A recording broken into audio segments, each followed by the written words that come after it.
Madeline is available from the Lucky Spin toward the end of your first season in Call of Dragons. But good news, she is a part of the best infantry combo and garrison in the game.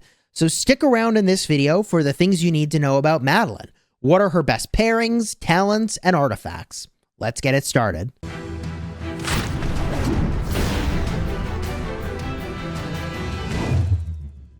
Hello my friends and welcome back. I'm Chisgule Gaming and today's video is sponsored by the makers of Call of Dragons.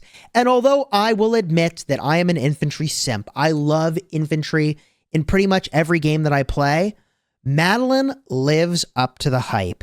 She is an amazing infantry hero, and in this video I'm going to weaponize you. I'm going to give you everything you need to know to get the most out of Madeline. Now if you like Call of Dragons guides designed to help you get value and smash your enemies, consider subscribing to the channel for daily videos that level up your gameplay, and thank you for smashing the like button to support the channel. We're going to first start by reviewing her skills, then go into the talents, then the pairings and the artifacts. Consider using the timestamps to navigate to whichever part you're interested in. The skills are important to review, and I know you've read them before, but it actually helps to just take a minute and refresh yourself on all the skills on the hero. The active skill gives you a keen buff. That's 20% attack for 4 seconds. You also get a shield that absorbs 1,200 factor. Okay, cool. So a hero that gives you an attack boost generally should be the primary, and the secondary hero should then do big damage because you've boosted your attack and then you want to do big skill damage. That's important to understand. Second skill increases Madeline's Legion capacity by 15,000 and her physical damage dealt by 10%. Ooh. Now this only works when she's in the field, not when she's in a structure like your city or a pass, for example. It says in the field. It won't work in a resource node either, for whatever that's worth. At least I assume so. I haven't tested that specifically, but I think that's true. Now, these two skills are very good. You want to max these two skills before you unlock the other skills on this hero. So what do I mean by that? You want to leave this hero at 1 star, max the first skill. Then take her to 2 stars, max the second skill. Then put more points into the other skills, and that can happen at random. It's less important. But the extra capacity, especially at the start of a new season, is just so good. And this skill is very good. Third skill, Madeline's Legion deals 15% more counterattack damage. And all infantry gain 15% hit points. I mean, I love this. She's tanky, and tankiness improves the value of your shields, makes them last longer, and punishes the enemy by doing counterattack to them when they target you. Okay, cool. From here, fourth skill. When your active skill's shield is broken, Madeline deals hero skill damage to 3 surrounding units, and that's 300 damage factor. She's doing area of effect damage when her shield breaks. Wicked, bro. Then the awakening skill. When you max all the other skills, this enhances her fourth skill. And it makes it so that it also gives you resistance, reducing your damage taken by 10% for 4 seconds. This awakening skill is so weak, I can't even handle it. Maybe I'm undervaluing how good it is to reduce your damage taken by 10% for 4 seconds, but I am unimpressed. So what does this mean? It means Madeline doesn't really need to be maxed to get almost all of her value, which means you could use her at 5511 or 5551, maxing the first 3 skills if you wanted. And she's still going to be almost as good as if she's maxed, in my opinion. Obviously, more skills is better, but she doesn't have an awakening skill that dramatically changes the way you use the hero. So you don't have to get it if you don't want to. From here, though, let's talk about Madeline talents. And you have several options, and the infantry tree and the tank trees are kind of nuts. Now, I think infantry tree is really the jam, so let me show you the build I came up with here for the infantry tree. I'm going to take March Speed. Now, not everyone agrees about this. I like March Speed to get to combat. You don't have to take it. You could take other stuff if you wanted. For example, you could take defense if you find yourself melting. From there, I took health and then Shield of Stability. Your Legion gains 1% more defense and takes 1% less damage, but their march speed is reduced by 2%. GG. You're getting real slow. From there, I took more defense and then march speed. I told you I love march speed. Then I took the march speed when your unit count is below 30%. Now, I think I can get away from some fights and I don't have to run the march down to sad face If that's true, Assassins in Waiting is going to save me so many Sev wounds. If I find that to not be true, then I'll switch it up and take Adrenaline Rush instead. From there, I took the defense boost here. Now look, because I'm doing a shield, I want to extend the value of that shield. How do I do that? By making myself more tanky, more defense, more health. So this is how I'm going to do that, okay? Whenever I cast a rage skill, I gain more defense. Easy. From there, I take less normal attack damage, extending the sort of durability of my shield a little bit. I also deal more counter attack damage. I punish you for hitting me. I'm very prickly. From there, I want to generate extra rage because more rage means more active skills. More active skills means more keen boosts. It also means more shielding, which means more area of effect damage. I want to generate rage. And then from there, I have an 8% chance when I'm hit to launch an extra counterattack. That seems good to me. Extra counterattacks seem great. From there, I make my way into the tank tree. The tank tree is where I'm getting extra march speed, also extra rage gen, so I get more shields, more damage, more area of effect. Love to see it. Then, when my Legion is hit with a normal attack, I have a 10% chance of gaining tough, reducing hero skill damage taken by 8% for 5 seconds. I want to get very tanky. Then I took more march speed. Now, there's going to be some people who think, Chisgule, you are taking way too much march speed. So what could you do in the tank tree that is abandoning some of this march speed and is going more in the direction of just raw tank? Okay, sure. Well, you could take overall defense over here. I am inclined to still get the march speed, I swear. I just like, I'm all about it, man. I'm going to take this march speed anyways. And then I want to get the rage. Encouraging Dance, being hit with a normal attack, has a chance to grant rage. Big deal, love to see it. I'm going to go again with the Unyielding Spirit, which is making it so that when hit with a normal attack, I get a chance to gain tough, reducing the hero skill damage taken. From here, you have some interesting choices. You could go for more march speed, but instead I'm going to go for some tanky options. Okay. One of them is going to make it so I do less hero skill damage. That's not really where it's at for me. I want to increase my hit points, which hit points are the highest stat on your infantry. I'll show you that in a second. And then when your Legion is hit with a normal attack, they have a 10% chance to gain vigor, increasing my hit points by 5% for 3 seconds. Now, I said infantry have health as their highest base stat. Let me just show you that over here. You see, health is 269. That is the highest base stat on a tier 5 infantry unit. Physical defense and magic defense are lower. Physical attack is lower. I mean, if you're going to put a percent-based boost on anything, health gives you the most benefit because it's the highest base stat. See why I'm saying that? So we can go back into Madeline over here, back into our hypothetical builds, where we're moving all in on this tank tree. Now we have a final talent option, increasing my shielding. Well, I do shield. I do shield, but it's only a 5% boost to my shield. And the thing is that I kind of want my shields to fall off to do more area of effect damage anyways. So I'm just going to go for extra rage. What does this do?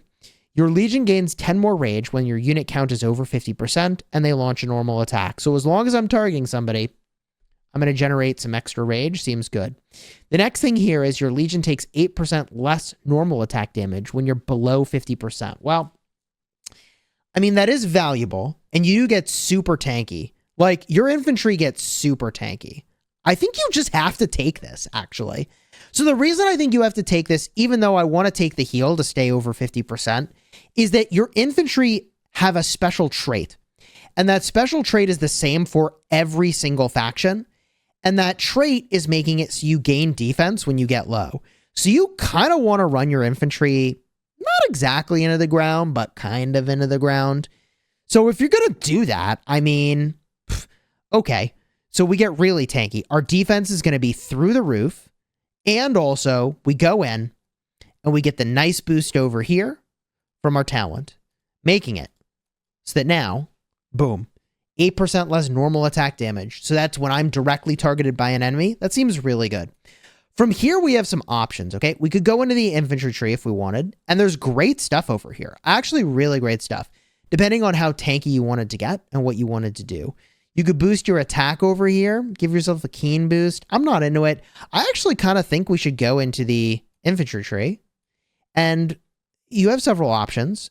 If you wanted, you could go like this. You take infantry defense. You take less hero skill damage or you get march speed. Both of those are amazing. You can boost your normal attack and then go for cool-headed. When your Legion casts range skills, you get defense. Alternatively, another way you could do this, okay? You get the attack in the PvP tree. Then you can either get the defense points over here, okay? Or a normal attack boost or march speed. All of that's great. Then over here, you get a rage speed boost, which seems really good to me. So I am inclined to go into this tree. And what would I do? I think we take the attack. I personally love march speed, but if you wanted to be more tanky, you take some defense, okay?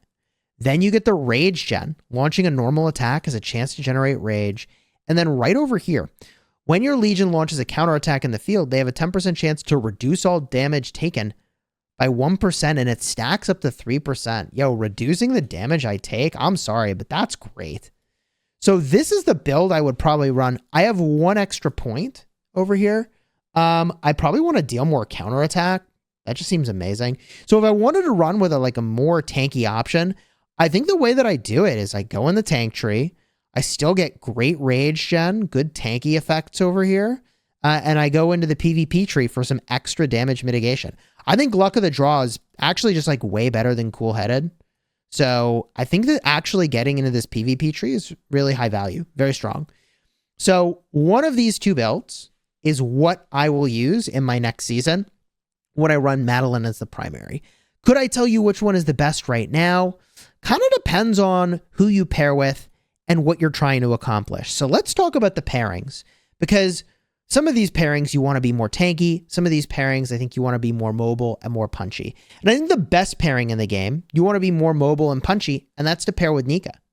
You pair Madeline primary, Nika secondary, and you have big damage, you have big counterattack, big damage mitigation. It's a great combo. But if you wanted to go super tanky, the other way you could go is you could pair with Garwood. And now you have a super high sustained tank with both shielding and healing, and that is kind of terrifying. Alternatively, if you don't have Garwood leveled up, or if you're pay to win and you went all in on Hosk, you could do Madeline with Hosk, and Madeline is doing a lot of buff effects, which in turn is going to benefit you because Hosk will boost your normal attack crit rate and your counter attack crit rate from his awakening skill. So you have an insane amount of troop capacity with these two together. You're looking at 30,000 extra troops, which is crazy in season 1, but is also crazy at the start of a new season as well. So I think that's an interesting combo, although I wouldn't call it a top combo to run Madeline and Hosk together. Your number one combo truly is with the Nika, and the more tanky version is with the Garwood. Now, if you wanted, you could go with a Bakar, and Bakar could be the primary or the secondary. I think I'd probably make him secondary just to hide the epic. And what does that do? He is going to increase his damage dealt. And the funny thing about this is that you're going to do some hero skill damage, increase your damage dealt, and probably by that point, your shield from Madeline wears off, and then your area of effect damage is boosted, which is kind of nice.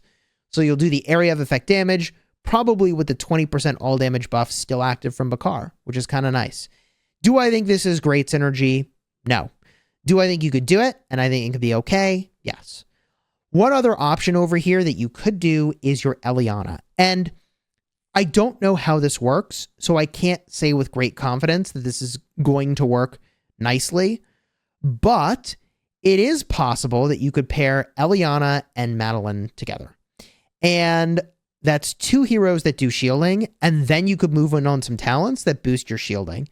This is interesting because Eliana is also super tanky, reduces the normal attack damage that you take, also boosts your defense when you cast rage skills, also makes it so that you heal. So I actually think the two could have some really cool synergy.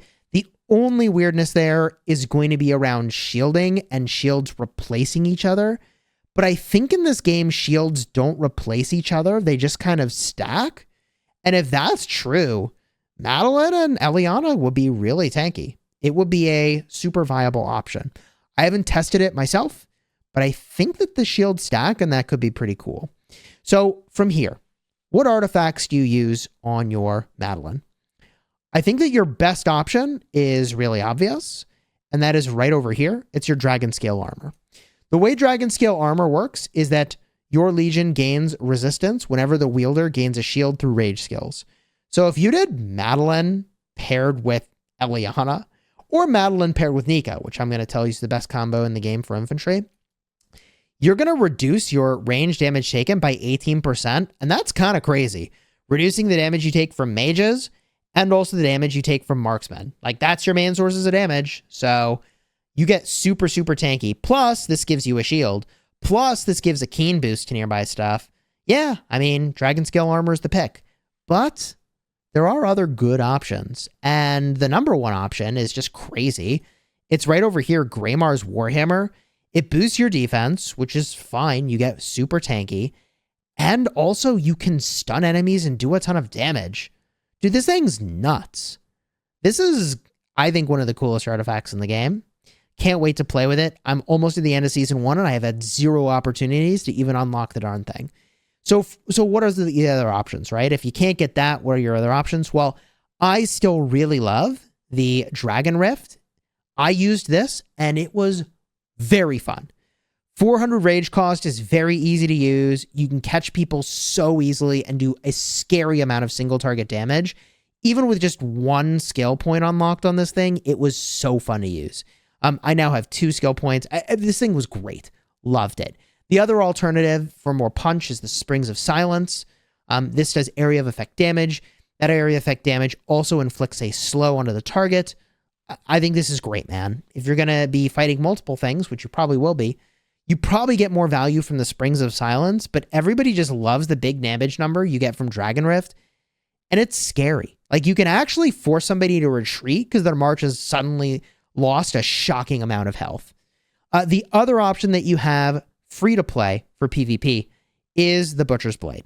Infantry and attack, Legion attack, does area of effect damage. You could totally do this. Obviously, for PvE, you've got like Giant's Bone, but this is not a video about PvE, really. It's all about PvP, baby. And I think your best choice for Madeline has got to be the Dragon Scale Armor. The passive buff here is just too good. The only other thing that might just be better, and I'll tell you once I have one, has got to be Greymar's Warhammer. One other thing I didn't talk about yet is Fang of Ashkari. This is also great, by the way. If you're running one of those tanky combos, like with Garwood, then Fang of Ashkari would definitely be preferable to using something like the area of effect damage you get from the Springs of Silence or the Dragon Rift. The Fang of Ashkari is a little slow with the area of effect damage, but you run up to an enemy cluster, they're not going anywhere anyways. And it only takes 400 rage cost. So if they're not going to run anywhere, you could just do nice damage over time to everybody that stays in that area where this big effect is applied. If you found this video helpful, do me a favor, throw a like on here and consider subscribing to the channel. I'm very much looking forward to smashing with Madeline in the new season and testing out a bunch of these different talent builds. So consider subscribing if you haven't already. And if you want to see a guide for Nika, who I think is one of the best pairs for Madeline, card will be in the end screen for that one. Alternatively, if you want to see the guide I put together for Hosk, card will be in the end screen for that one as well. And one last thing I'll just mention is that you also could pair with Thea. Thea is really interesting. This is another one where you have double shields, and you would definitely want to take the talents that boost your shields. And she also boosts the hero's skill damage, which you do. You do area of effect skill damage. As soon as they add flying infantry, dude, Madeline with Thea could actually be absolutely cracked with the shield synergy. This is something that you probably should not sleep on.